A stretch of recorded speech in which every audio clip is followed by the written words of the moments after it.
All right, as we begin the school year this year in pre-calculus, want to basically introduce the class or give you an overview of the class. 3 major blocks to the class. The first one, which we'll spend really all of first semester and most of third quarter, is trigonometry. So that's the bulk of the year, trigonometry. The second thing you see there on the cover of your book, Analytic Geometry, which is essentially a blending of algebra concepts and geometry concepts together. So a lot of stuff we talked about in geometry last year, some different facts that you learned. You're going to have to remember those facts, and we'll review over them, but you're going to use them, but you're going to see how they apply not in a proof sense, but in an algebra, in a graphing sense. So a really, really interesting marriage, if you will, between algebra and geometry. And then, of course, we'll end the year with some actual calculus, derivatives, integrals. You'll be more prepared than I was when you go to college. You'll be ready for Calc 1, and you'll already know what an integral is. You already know what a derivative is. I didn't know any of that, so I got to Calculus 1. It was, what's going on? I look around the room, everybody's sleeping, and they're making A's, and I'm making A's, but I'm confused and working really hard. And they'd had some calculus in high school, and I hadn't. So you're going to be more prepared than I was. So there's really no reason for you guys not to take calculus when you get to college, and just think how smart you'll feel. You do need a scientific calculator every class period just about. It's very rare that we would not use a calculator in this class. Make sure you have that handy every single day. Do want to begin, though, by talking about trigonometry. You see that on the front cover, trigonometry. Of course, we already understand that metry refers to a measurement. Trig, or that tri measurement, that refers to triangles. Literally, the word means triangle measurement. Literally, the word means triangle measurement. So it stands to reason, then, that if trigonometry is the first, 5 months, 6 months of the school year, we're going to be doing an awful lot with triangles. So you just finished geometry, and you're like, yes, done with geometry, done with all these triangles, since everything in geometry came back to triangles, and guess what? Right back to them, but not with proofs, but more with numbers, doing calculations with these things. So I want to refresh your memory on triangles. If we had a triangle, and for some reason we decided to name it ECJ, then if this would be angle E, angle C, angle J. Remember, capital letters for these vertices, but across from angle E is side E, notated with a lowercase letter. So we could refer to this line segment as CJ or E. Either notation would work. This line segment here, Quentin, would be called line C, or line segment EJ, or side EJ. And of course, over here, Chris, we would have lowercase j, right? Or EC. Okay, so a couple ways we could refer to these sides. You may also recall from geometry that if angle C is the biggest angle, then the biggest side, Ethan, will be side EJ.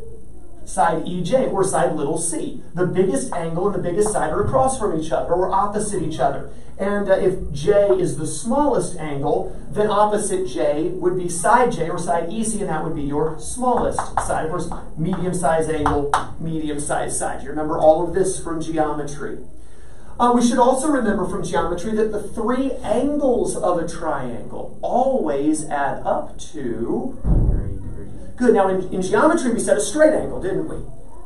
That is so last year. I like your answer, because everything we do in this class is based on numbers, not on terms. So instead of saying they add up to a straight angle, they add up to 180 degrees is the correct answer. You may also recall that right triangles also add up to 180 degrees. But of course, we know that a right angle, Jamie, has 90 degrees, which means the remaining 2 acute angles must add up to 90 degrees. That is, they're complementary. So 90 degrees in the sum of the 2 acute angles. That's going to be an important fact to remember this year as well. We talked about different types of triangles. We said a triangle with no sides equal is referred to, class, as a scalene triangle. If there are 2 sides equal, isosceles. What about 3 sides? Equilateral. Good. We said if all the angles of a triangle are acute, then the triangle is called an acute triangle. If we have a right angle in the triangle, we call this thing a right triangle. If you happen to have an obtuse angle in a triangle, you have an Obtuse triangle. Okay, so some different things there. One other thing that's going to be very important, especially with what we work on today, is with a right triangle. We're going to make right triangles our focus for the first little bit because they're so unique. There's so much that we can learn about them before we get into other triangles. But with right triangles especially, we said the lengths of the three sides always work together a certain way. Now, these two sides that make up the right angle, we could say the two perpendicular sides, are referred to, class, as the legs of the right triangle. And then this side across from the right angle we call the hypotenuse. We proved last year that the hypotenuse and the legs are always related in a particular way. How are they related? Ethan? The hypotenuse is larger than the legs. Good. First of all, the hypotenuse is always bigger than either one of the two legs, right? But we also said the hypotenuse has to be smaller than the sum of the legs. So together the legs are bigger than the hypotenuse always, but also always the hypotenuse is bigger than either one. Those are both inequalities, aren't they? Hypotenuse is bigger than either. Hypotenuse is smaller than the sum. But what is the hypotenuse equal to? The hypotenuse is equal to itself by identity. We're stuck in geometry over there. If you were to drop the left one on the bottom one, it would be... The hypotenuse... the sum of the legs. No, the hypotenuse is always equal to the square root of the sum of the squares of the legs. Or in other words, the Pythagorean Theorem.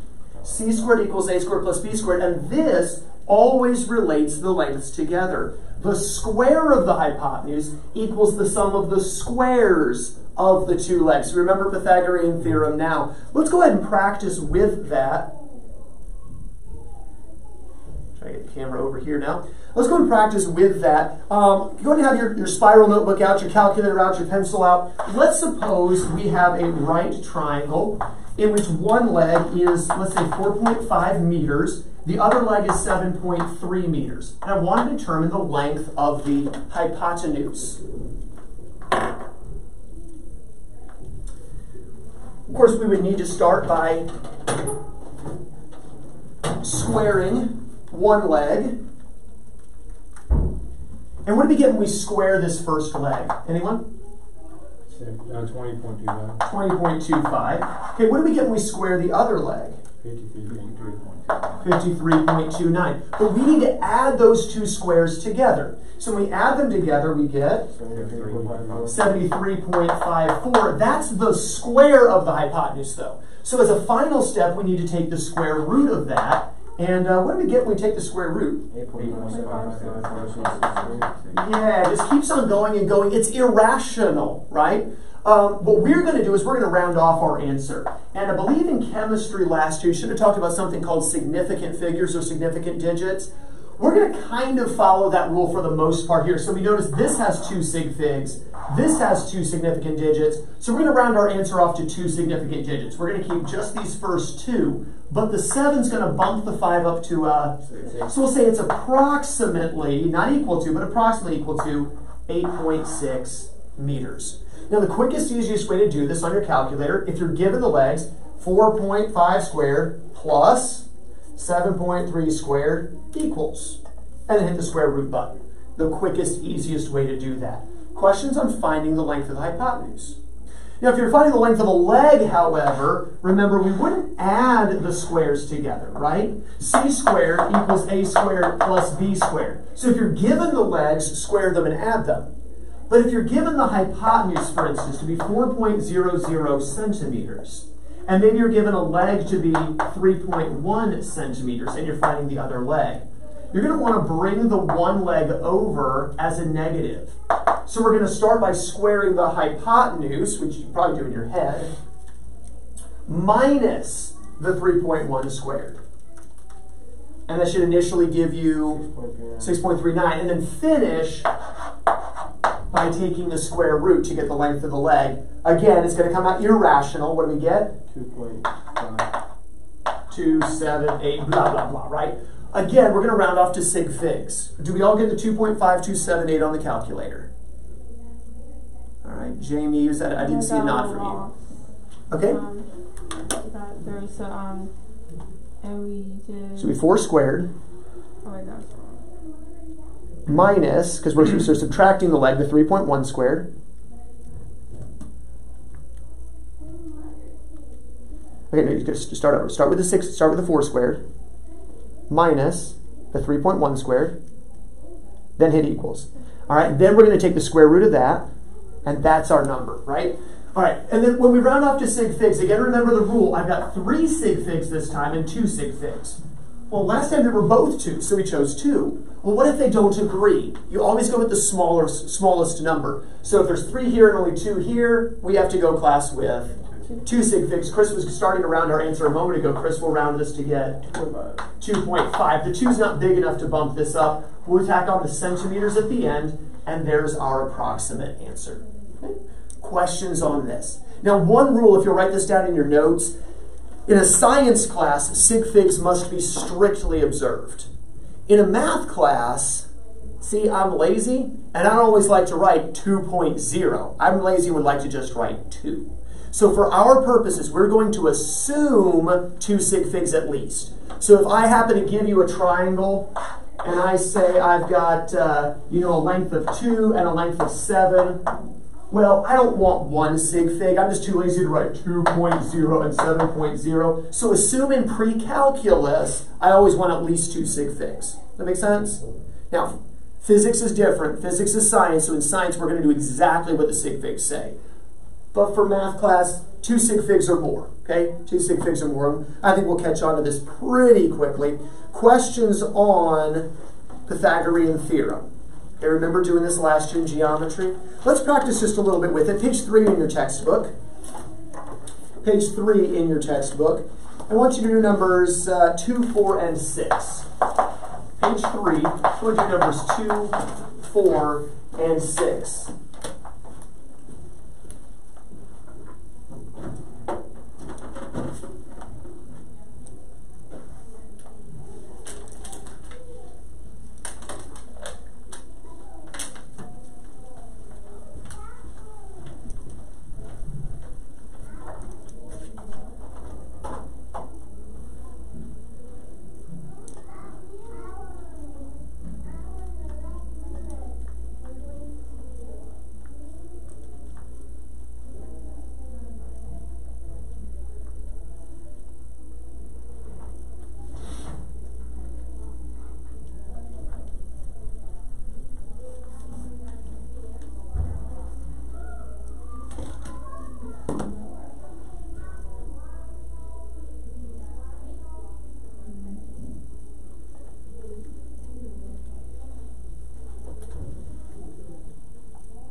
Chris is finished. Quentin's finished.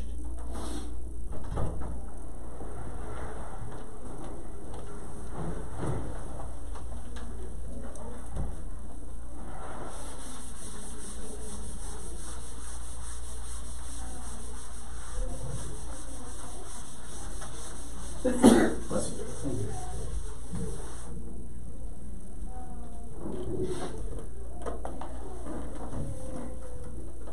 All right, let's take a look at our answers. And number 2, what did you get for your answer here when we round to 3 sig figs on this one? Ethan? 6.9. Well, that's only 2 sig figs, but look at what's given to you. A leg is given as 4.00, which is 3.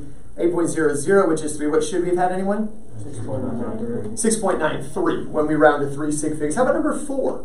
What did you get for your answer, Quentin? 3.43. Number 4. Oh, there's 3. 21, I'm sorry. 21 is correct, 21. And that came out evenly, right? That came out rationally.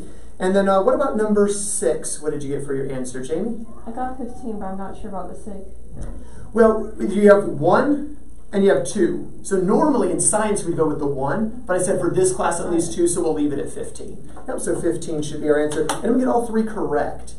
All right, good. And then just that first one messed up on the sig figs. Now I want you to notice example number 2. And notice it says we got a 10-foot ladder placed against a building so that its base is 5 feet from the building as shown. It says, how far up the side of the building does the ladder extend? Notice, it's like a picture, but the picture forms a right triangle. So just like in geometry, we could use right triangles, we could use Pythagorean Theorem to solve problems, we can do that here as well. And so notice what they did. They said c squared equals a squared plus b squared, and they were finding one of the legs. They decided to call it a for the height of the building. And they moved everything over and squared and subtracted and took the square root and got approximately, 2 sig figs, 8.7 feet, right? But I want you to notice something here. We've got a hypotenuse of 10, we have a leg of 5, and we're finding the other leg, right? Where this hypotenuse is exactly twice as big as this short leg. Almost like you could call this x and this 2x. And you should be realizing, and you are, wait, I see where we're going with this class. 30, 60, 90, right? 2x, x squared of 3, and x opposite the 60-degree angle. Now, I didn't say anything about a 60-degree angle, but realize there's got to be a 60 here. There's got to be a 30 here. Of course, we have the 90 here. So coming back over here, some things from geometry we need to remember is that in the 30, 60, 90, the hypotenuse is twice the short leg. Short leg is always across from the 30-degree angle. And of course, the long leg across from the 60, labeled x squared of 3. So in that case, I could just say my answer is 5 times the square root of 3 feet. And that would have been my answer in geometry class, right? In pre-cal, we actually want rounded answers. Geometry was exact values most of the time, and frankly, I would accept the exact value. But how high up the building? 5 times the square root of 3 feet. Let's face it, your boss asks, hey, how high do you think you can get up the side of the water with that 10-foot ladder? I'd say at least get up 5 times the square root of 3 feet. Are you a nut? Okay, he wants to know an actual value. But you could plug this into the calculator. Do this with me. 5 times, all of you have the same calculator, 3 square root equals. And notice you get the 8.7 when you round feet. So if you happen to notice the 30, 60, 90, you could bypass all that Pythagorean theorem and squaring stuff and subtracting stuff and be like, now notice 5 times square root of 3, 5 times square root of 3, or 3 square root equals, and there's our answer that way. For instance, look at number 2. You've got a leg of 4, you have a hypotenuse of 8, and we're finding the other leg. X, 2x, x times the square root of 3, 4 times 3 square root equals, oh, there's the 6.93, right, for number 2. So again, sometimes, you know, you can bypass a little bit if you recognize the special triangles. Of course, the 45, 45, 90, the other special triangle that we needed to know. We've got x for both of the legs because we got equal angles, equal legs, right, isosceles right triangle, and the hypotenuse x times the square root of 2. Turn the page. And look at number 10. Turn the page. Look at number 10. Go ahead and do that. Read that problem for us, if you would, Chris. The distance between bases on a baseball diamond is 90 feet. How far is it between third and first base? All right. So let me draw a quick sketch here of a baseball diamond, just for the fun of it. Of course, home plate. We've got the bases go out to 90 feet. That's a base. It just doesn't look like a base. And that's a base. And then there's a base. It's 90 feet all the way around. So 90 feet, 90 feet, 90 feet, 90 feet. But the question is, how far from first to third? Negating the widths of the bases themselves, okay? Since technically I didn't mention that. So going that way, well, let's see. We got 90 and 90. They're equal. So therefore, what does that like have to be, class? Wait, 180. Oh, come on. 90 times the square root of 2, right? I've got x, I've got x, so this must be x times the square root of 2. 90 times the square root of 2. Now, could we use Pythagorean Theorem here? Yes. Do we want to? No. I want to type 90 times the square root of 2 on my calculator. 90 times 2 square root equals. And Chris already did that. Chris, what did you get? 127. Good, it's 127.2 blah, blah, blah. Now, let's round off. Did they say 90 point feet? They did. So 2 sig figs. So if we round that to 2 sig figs. 127.28. Well, 2 sig figs. Now, 2 decimal places, 2 significant digits. 120. Well, 7 should bump the 2 up to 130. 130 feet. There we go. It's approximately 130 feet between the bases. Okay, 127.2 from end to end. Now, if we were to go from near corner to near corner, that would change it a little bit. Maybe closer to maybe 126 feet. But anyway, basically 130 feet from base to base. Again, we could say c squared equals 90 squared plus 90 squared. Let's see, that's 8,100 plus 8,000. That takes too long. Use your 45, 45, 90, right? Now again, not wrong to use that. Quicker to use the x squared of 2. Look at number 11. Read that one for us, if you would, Jamie. Brian travels 3.0 miles due north and unknown distance due west and finds himself 6.0 miles from his starting point. How far did he travel west? Right, so it says he goes due north 3 miles. And then he goes due west some distance he don't even know. We don't know, but we know that's 3.0 miles. And when he gets here, he's like, hey, I just realized somehow that I'm exactly 6 miles from my starting point. So this distance is exactly 6.0 miles. Now we could, if we wanted to, find the missing side using class the Pythagorean Theorem. Nothing wrong with that. 6 squared equals x squared plus 3 squared, right? But we could realize that if the hypotenuse is twice a leg, we've got a 30, 60, 90, so the remaining leg could be represented, or in this case, what is x? 3 times the square root of 3, right? And so we just plug that into the calculator and save all that time. And what do we get? 5.2. Right, 5.196, blah, blah, blah, but rounded 5.2 miles. So that's a long way to travel if you're hiking. Now, if he's driving or biking, it's not too bad. But anyway, how he stayed due north the whole time is another mystery. So maybe he was flying. I don't know. Questions on this? Do we remember Pythagorean Theorem? We remember special triangles, all of that? All right. Do number 8. Do number 8. This is not a special triangle, by the way.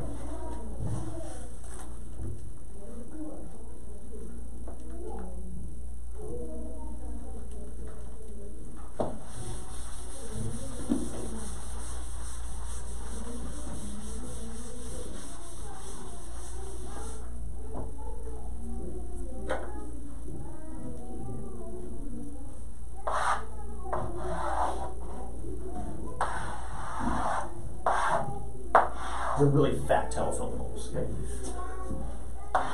Finish lines.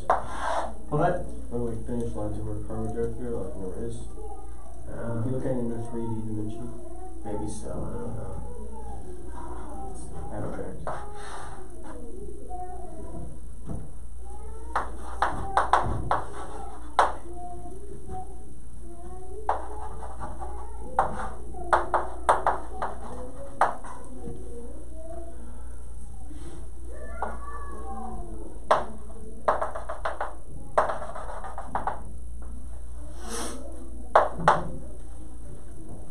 All right, so you have that telephone pole, 30 feet high.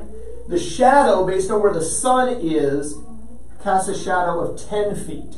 The question is, from the end of the shadow to the top of the telephone pole, how far is that? Okay? And so to solve this, do I have a special triangle?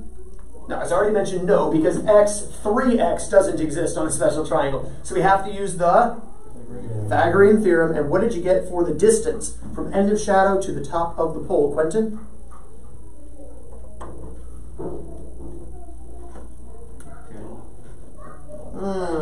How should we have set this up? Are we finding a leg or are we finding the hypotenuse? Ooh. The shadows along the ground, but we know the height of the pole, those are perpendicular, so we're finding the hypotenuse. That must have been what messed you up. So here we're going to say c squared equals, let's go and square the 10, you can do that in your head, 100, plus square the 30, you might be able to do that in your head, 900, add them together to get 1,000, and take the square root. What do we get now? 31.6. Good. Rounded to the 3 sig figs we were given, 31.6 feet. How many have that answer at your seats? Okay, question, Ethan. I get it. I didn't think I had 100. I was. Okay, does it make sense now? All right, flip back. I want you to do 1, 3, 5, 7. 1, 3, 5, and 7. Obviously 1, 3, and 5 on page 3, number 7 over on page 4.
Chris is finished.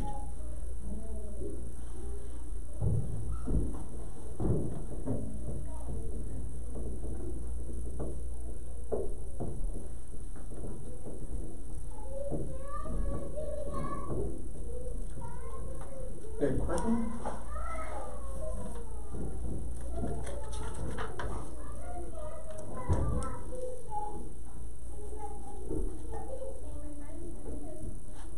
If you're hearing background noise that doesn't sound like high school on video, we are next to our K3 classroom, so.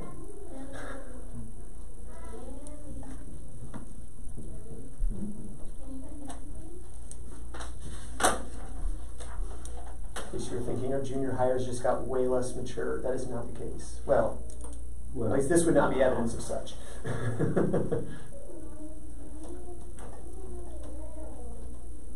Just a couple more minutes to be finishing up.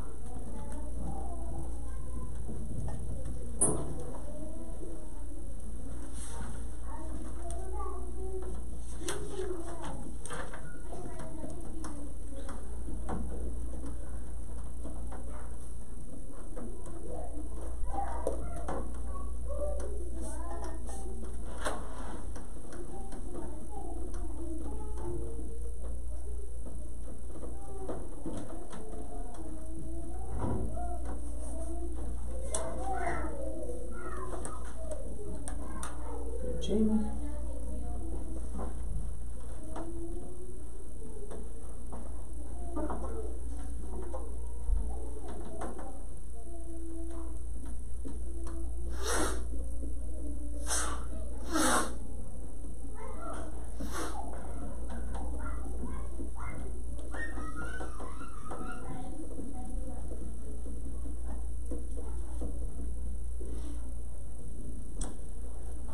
Let's go and take a look at these together. And number 1, you had a hypotenuse, you're finding the hypotenuse, excuse me, given legs of 12 and 5.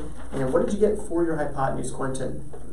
13 units. Good. Number 3, you were given a hypotenuse of 7.50, a leg of 6.76. Finding the other leg, B. What did you get, Jamie? 10.1. Ooh, that is not correct. What did you get for number 3, Chris? 3.25. Should be 3.25. Jamie, I think you treated it like you were finding the hypotenuse. Check your work. Did you square and add, or did you square and subtract on number 3? That's like a square and subtract, I think. You forgot to take the square root at the end. Oh. That's why. Yep. So you had it. Well, correction. No? No, I think it was like I did that. Oh, see here you added it over. Instead of subtracting, when you squared the 6.76, instead of subtracting it away, you added it. So you did, in all essence, that would have been the hypotenuse to those 2 legs. So you set it up right, just when you brought it over, forgot to bring it over as a negative. Yeah, 3.25 should have been our answer there. Back to Jamie for redemption, number 5. 1. Yeah, 1. And here, because they gave you a radical, I'm not too picky on it. Frankly, you have a leg that's square root of 3 and a hypotenuse of 2. Well, x squared of 3, 2x, 1x, okay? Or square it to get 4, square it to get 3, subtract to get 1, and then take the square root of 1 to get 1, okay? If you said 1.0, thank you for giving me the second sig fig. Since there was a radical, we'll go exact value there and just say 1. Questions on 1, 3, or 5? Obviously, was able to address something with Jamie. Any other questions, 1, 3, or 5? Let's take a look at 7. Ethan, go ahead and read it for us. A boy walks 150 feet diagonally across a vacant lot. If one edge of the lot is 95 feet long, how long is the other edge? The same line. All right, so probably drew a picture here, and we've got an edge of the lot that's 95 feet, but he walks diagonally across it, and that's 150 feet. And the question is, how long is the other edge? Well, by other edge, they don't mean this one. If it's rectangular, we already know how long that edge is, class. 95 feet. 95 feet. Okay, so that's obviously not what we're finding. We're finding this one, or this one. Either way, if it's a rectangle, we know we have a right angle. If we have a right angle, we have a right triangle, and this diagonal, Ethan, becomes the hypotenuse. So if we know the hypotenuse, and we know a leg finding the other leg, we're going to square and add, or square and subtract? Subtract. Square and subtract, and then of course take the square root at the end. What did you get for this edge? And this is not drawn to scale. I attempted it and I got 116.1 feet. Good, 116.08, blah, blah, blah. Okay, we're going to round off to, I got 2 sig figs and 2 sig figs. So we're going to cut it off at 2 sig figs. We're going to keep the 1, and then what are we going to write for this? 120. Good, 120 feet on that other edge. Okay, how many got the 120? All right, questions on this? Any questions at all on Pythagorean Theorem? Questions at all special triangles? Anyone say, could I have some more practice with this? I just feel a little rusty on maybe special triangles. We've had all summer to forget, though it was pounded into you pretty good in geometry, I think. But any questions, any more practice we need with this? All right, one more thing I did want to touch base on. This will come up more tomorrow. And kind of going back to what I referenced earlier with triangles. Again, we said in any triangle, the 3 angles, class, add up to 180 degrees. But since we're focused on right triangles right now, the most important thing for us to remember is that in a right triangle, to do it, 2 acute angles are complementary. That means they add up to 90 degrees. So if I knew, for instance, that this angle right here was 60 degrees, well, obviously that means this angle would be 30, right? 30, 60, 90. If I knew it were 69 degrees, that would make this angle 21 degrees. How do we get 21 degrees? Right, 90 minus 69. So, I don't know, heaven forbid, we've got some crazy angle like 12.276 degrees. How big would that angle end up being? Find it. 77.724. Good. Calculator to the rescue, right? 77.724 degrees, right? So again, finding the complementary angle just means subtracting from 90. We're going to be working with that a little bit more tomorrow. A look on page 4. Let's kind of preview what we're going to be looking at in our next lesson. With trigonometry, by the way, it mentions their triangle measurement. I mentioned that earlier. It gives you different ratios, basic trigonometric ratios, and you may remember these from your junior high days. How many are familiar with the words sine, cosine, and tangent from junior high? Okay, Chris, this is, okay. Sine, cosine, tangent basically are just ratios of sides. And here's what's interesting. If you were to have a triangle with, I don't know, pick a small angle for me, Chris. 1.98. Maybe a little bit bigger than that. Let's go double digits. 12.276. Okay, 12 degrees. So we have a 12-degree angle in this triangle. You understand that any other right triangle with a 12-degree angle in it has to be similar. Remember angle, angle? If these two angles are equal, these angles have to be equal as well, therefore angle, angle, angle, I guess. But they're similar triangles, which means corresponding sides have to be proportional. What that means is if this is called A and this is called B, let's call this C and this D, then A is to C as B is to D, right? Proportional sides, kind of pulling geometry out of you here. But if you were to alternate, I know I'm throwing a doozy at your alternation transformation, where you just switch these two guys, I could say that A is to B as C is to D. Here's the significance. The ratio of these two sides has to be the exact same as these two sides if they have equal angles. So every specific angle has a specific ratio of sides. And since there's three sides, there's three major ratios you can form. Here I'm comparing the legs to each other, right? And the ratio of those legs for a 12-degree angle is always going to be a certain way. I could also, if I call this x and this y, well, because of that, then the ratio of leg to hypotenuse has to be equal to the ratio of leg to hypotenuse. It's always going to be constant. Looking this way, Chris, head off hand. It's always going to be constant, as would be the ratio of, say, the longer leg to the hypotenuse. For a specific angle, these ratios must be set in stone. Let's just make up a number here, and let's suppose this is a ratio of, let's just say, 3 to 5. It's not, but let's just say that's the ratio. Well, if it's a ratio of 3 to 5, leg to leg for a 12-degree angle, if that ratio is 3 to 5, then let's suppose I already knew that this leg was, say, 9 inches. You realize I could find the other leg. If it has to be a 3 to 5 ratio, this has to be 15 inches. And we're going to talk about trigonometric ratios, three major ones, sine, cosine, and tangent, in our next lesson, but I'll save that for then. You have no homework this evening, and we'll be dismissed when the bell rings.